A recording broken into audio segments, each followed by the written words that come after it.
and won. Yeah, went full X-Packet at the very end of it, though. We've seen Swiffer's Twisted Fate do some pretty fun stuff locally with split pushing and shenanigans, but on an international stage, it's been banned from him most of the tournament. Glad to see Swiffer pulling out a big game on the champion. Yeah, a very solid game from Swiffer. We actually have to check in with the hype train, though. Well, let's see what's going on. And it's on the rails still. We're still on the rails. It's still there.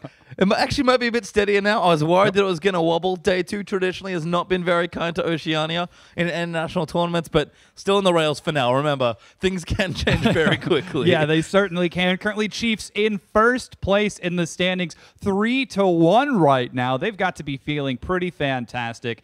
I mean, it was just incredible play all around. Ejim with the hook, Swiffer with the Twisted Fate, and Radier Sivir, always a pleasure. Yeah, and certainly, you mentioned those champions. Lots of comfort there for the Chiefs. I'm starting to wonder when teams are going to stop giving Ejim Thresh, because he's just so good. Like, he's a good Alistar, he's a good Braum, he can always get things done. But his Thresh is, again, a big game champion for him. It's very comfortable. He's really clutch on it. He's always going to make big plays. And he's shown 2 games in a row now that you have to start at least thinking about taking it away. Yeah, and that was against the Bangkok Titans. Moss almost always first picks it, but they decided to go with the Gragas. We've actually got a replay for you up right now. This is pretty early on. Pretty fun one. Walk us through it, Pace. Yeah, so we're about 10 minutes in, and the Chiefs are trying to do this first dragon. They do actually get it already. Spooks is able to get it. But everything kind of goes wrong from here. So we'll roll this clip out and see what the Chiefs don't do here. So Radier pops his ulti. He knows he's trying to get away from Moss, but Moss is just trying to tie people down. Warlock comes in. G4 gets hooked up. They'll get the damage down, but they don't have enough. And a great flash from 007X gets him first blood and the double kill off the cast damage. And you can see Swiffer is coming in, but he's got to run. He's going to stun them away. They'll keep charging in. Warlock's going to get towards Meganar. They're going to run down Swiper, who's now the next target. They'll find him with a body slam, lock him down. And then Swiffer, who has to keep running, thinks about going back in. I have to think to try and get a couple kills, but the Chiefs honestly just got the dragon and couldn't get out. That was a big miscommunication from them. Yeah, some definite miscommunication from the Chiefs, and you have to wonder what they were thinking when that was all said and done. You know, we were fighting over the dragon, we got the dragon, but now we've overstayed our welcome.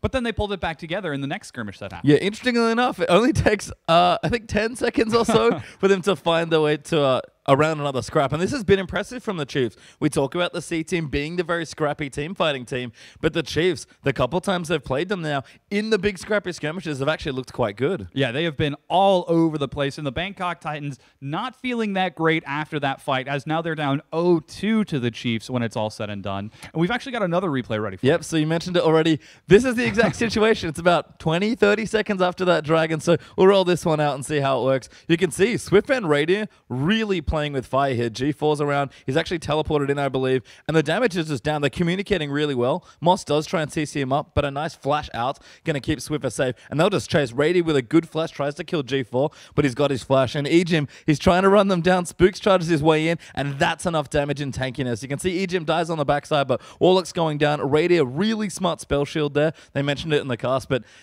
spell shooting Cogmore passive is always fun, and just very well communicated by the Chiefs. Again, a team that play well together. They know how to collapse, and that was a very tough moment, but they navigated it really well. Yeah, it certainly was. This time it was the Bangkok Titans who miscommunicated. Do we go for the Thresh? Do we go for the Sivir? Heck, even the Twisted Fate. They couldn't make up their mind, and it cost them their lives. And I feel for me, that was something about G4's Ari in that game that was interesting to watch, because G4's an awesome player, arguably one of the best mid laners at this tournament. He's so much fun to watch. And I did like the teleport, because it helped in the later stages to try and pick some people off. But I feel like that fight specifically, his target selection could have been a little bit better. Yeah, it certainly could have. We've actually got another replay ready for you guys. It's a little bit later into the game at this point, but this is Swiffer. Yeah, this is Swiffer.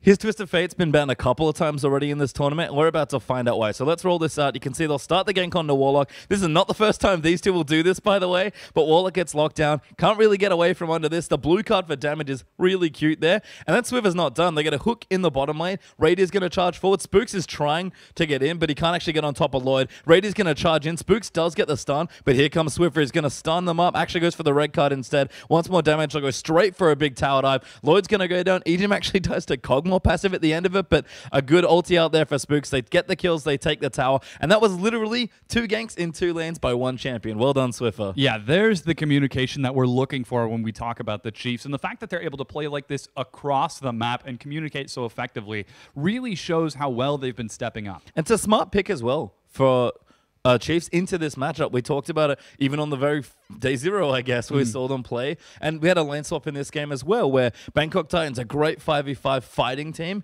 but in a macro level game, you can maybe pull them around the map and try and leverage that. And they did that a lot with the Twisted Fate. We've actually got another replay ready for you. This is a little bit later into the game, and this is sick. I just want to point out, that's the ward. Yep, so that's the ward. They can see basically Moss's horn up here, I think, and they probably saw G4 and Warlock walk out, but as far as the rest of the Chiefs know, they can't actually see anything else, so we'll roll this one as well, and he gets the perfect target. Good W there to set things up. A little bit of vision, but not in time, and Rady just deletes G4. Warlock tries to ult them back. Moss dives in as well, trying to save them, but Spook ulties back towards the front lines, and now Swiffer feels safe enough to dive in with the rest of his team pulling forward there as well. Warlock's forced to flash out. Moss is flashing out as well. There's a fight happening there with the Gragas on the back lines, but that was the pick the Chiefs needed. They were struggling to really find an opening in this game, and that was the one they needed. Yeah, an amazing hook from Ejim. Once again, this guy has got homing missiles for his death sentences. It's really a tricky situation, and it's so difficult to deal with it. How do you shut down that Thresh? I mean, ban it is maybe pick it away. Pick it away. They have the option certainly for Moss to take it. We know he's a big Thresh player. I did see Ejim miss one hook this game, so not quite hitting it 100%, but might as well be. We've actually got one final one ready for you folks. This one's fun. This is very close to the end. Let's just roll this one out. So Baron buff's already gotten there by the Chiefs. They'll find a pick here as Swiffer averts death by popping the Zhonya's here. Moss is trying to get the kill. I like that Kog'Maw's firing bolts into the back as well, but Swiffer kites just around everything to get it. Dangerous game for a bit of extra health, and then they'll chase down Warlock. So Radiant pops his ulti. Spooks is going to dive in. Ejim doesn't even need the hook. Lines up the flay, gets the hook. Spooks gets the kill, and then G4's causing problems. He actually picks up Swiffer on the end of it, but the Chiefs again, really smart picks using that vision control, and Swiffer just baiting them nicely with the Zhonya's. We've actually got one more replay ready for you guys, so we'll bring that up in just a second, but the Chiefs, these guys are playing so great. You can see it was the 4th dragon for the Titans, but the Chiefs have got different plans. Yeah, they did a really good job actually just getting one dragon and having that be enough, because there was a real win condition here where the Bangkok Titans were going to run away with the dragons. But Spooks, we'll roll this clip. You can see Spooks is in there, ulti's out immediately because he's trying to go for a steal. That's the smart play. You use very little resources for a lot of gain, and Radio just ultis because he knows Swiffer's down the bottom here on the minimap trying to get some damage done. So hook from Ejim, Lloyd's forced to QSS, great flash from Radio, but a good follow from both Moss and Lloyd. Radio eventually dies. G4's going to dive in here as well, but literally all they're trying to do is buy time because Swiffer is busy trying to backdoor them. No one can make it back. G4's just recalling, and Swiffer's able to Peke out the Nexus to win the game. Yeah, so that's 3-1 for the Chiefs when they end up taking it at the end of this set. And, you know, we're not done just yet. That was game 2 of at least 6 today. Coming up next, we've got Dark Passage and the Bangkok Titans. We certainly do here, but all the Oceanic fans out there, raise your koalas. Get them up there. I've seen so many elevated koalas on my Twitter feed. I'm starting to worry about what my balcony is going to look like. But, yeah, get on Twitter with that one. It's been a lot of fun. Yes, please. So let's actually talk a little bit about that match. The big matchup for me that time is going to be in the bottom lane. Zeitnot versus... Oh, my goodness. It's Lloyd. It's Lloyd. That's right. He just played. He did just play. Had a decent Kog'Maw game there. And you're right. It's definitely been interesting to see the difference between these players and how they affect their teams. We'll start off with Lloyd, actually, there from the Bangkok Titans that we just saw play. Actually had a pretty good Kog'Maw game there. I think ended at like 5-4-7 or so. So not bad, but not super high impact. You can see the games he's having here. He's relatively low impact, but his losses, he's not doing too much. His Kalista game, much better there at 2-0-5 and clearly enabling his team. He's a strong role player as far as that goes. But Lloyd's losses just don't look that impactful, and his wins are kind of a little bit better, but G4 is really the one holding up this team. I guess the whole point is that you look at Lloyd, he's a big role player for his team, but when he has bad games, it's just hard for his team because G4 cannot do all the work himself. G4 is trying as best he can, and you can see those various ultimates time and time again, and he tries, but poor Lloyd just keeps falling apart. Yeah, can't quite get it done, but Zeitnot's the other big player, and this guy's the same story, but even more extreme for his team. That win was amazing. He destroyed that lane 1v1. He was like hanging out, basically forcing people to 1v1 him in the bottom lane, getting CS. And then these 2 losses, same kind of story. I can't remember his KDA from the last game we saw him play, but that was a clutch game from Zeitnot. KDA probably not that glorious. He was playing Corki. It's not this game. It was a different one.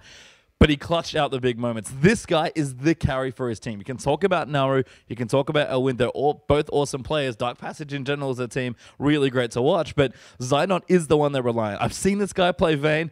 He's really good at it, and we'll have to see if he continues, because if he doesn't perform, his team will struggle. Yeah, I actually have been remarkably surprised that we haven't seen so much Vayne. It's all been about Kog'Maw, Kalista, and even Corki to replace that out. I mean, Kalista is the obvious one. We've seen just how good the champion is, and it's been 100% pick ban. It has won every single time it's been picked, which is 3. I guess Kog'Maw's just such a strong meta pick. Everyone's really attached to Kog'Maw that you don't want to play something like Vayne because that lane's not that exciting. Vayne is generally good into the Sivir types, but we're seeing much more Kog'Maw priority and then Sivir as a reactive pick rather than the other way around. So it makes sense that Vayne isn't seeing that much play, but keep an eye out because most, if not all of the AD carries in this tournament probably have a pocket Vayne somewhere. Yeah, I'm sure we'll get to see some more exciting action. I'm really looking forward to this set, and that's completely disregarding the supports as well. Moss, and then you've also got Rydal. Both are excellent Thresh players on top of that. Yeah, Rydal's stats actually have been awesome in this tournament. He's got some of the highest kill participation of a support. He's a really good guy, but Tom, pretty sure we got a game on. Yeah, we're going to toss it back to the desk. They're going to walk us through our third game for the day. Thank you very much, Peter Time and Sada. And